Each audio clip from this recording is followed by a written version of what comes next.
Good morning. Today I will tell a story of the Jataka tales. These are very old Indian stories.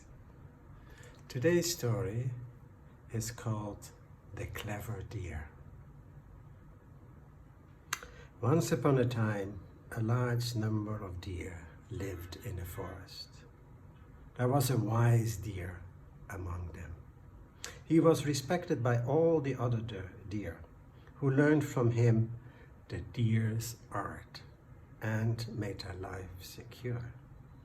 They roamed fearlessly in the forest, but the proud ones who did not learn that art from him were caught in the hunter's net and lost their lives. The wise deer had a sister. She once brought her son to him and said, "Brother, this is your nephew. Teach him the deer's art." The wise deer called his nephew to him and asked him to come to him daily to learn the art. The little deer followed his uncle's instructions and presented himself every day before him to learn the art. The wise deer taught his nephew 6 tricks in 6 days, and on the 7th day taught him the art of fooling the hunter and escaping his net. Thus he made his nephew a master in the art. One day, the little deer roamed deep into the forest where a hunter had cast his net. The little deer was caught in it.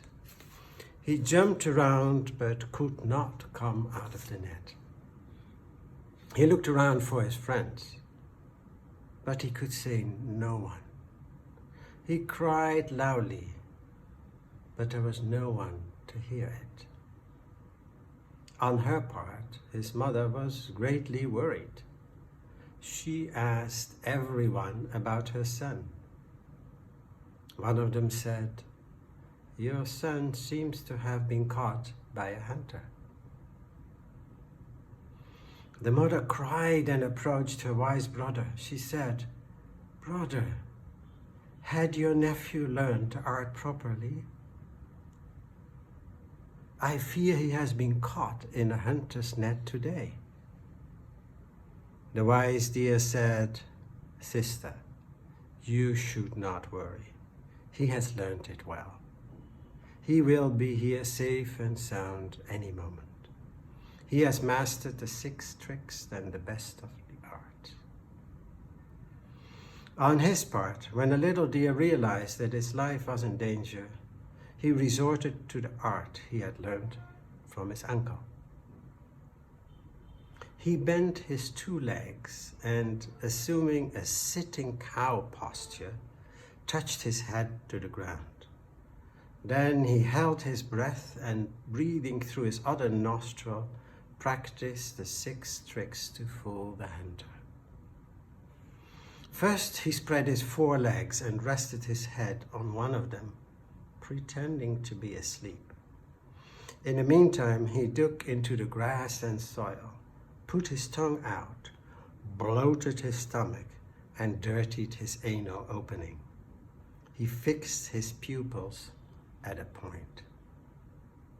In the next phase, he stretched his legs forward and straightened his body and tossed it up and down to simulate pangs of death. Presently, the blue bottle swarmed there, and a flock of crows also descended. In the evening, when the hunter came there to collect his net, he found the deer caught in it. He felt his stomach and said to himself, "Must have been entangled in the early morning. It is about to die now. I will butcher it here and carry the meat with me." The hunter loosened the net and went to cut some leaves and branches from a tree nearby. When the deer saw that the hunter was busy, he got up and stretched himself a bit. It was a good warm-up for him, and he ran as fast as he could. The hunter just looked on. Thus, the little deer reached his mother. Now, the moral of this story is, be smart, be prepared, always. Thank you.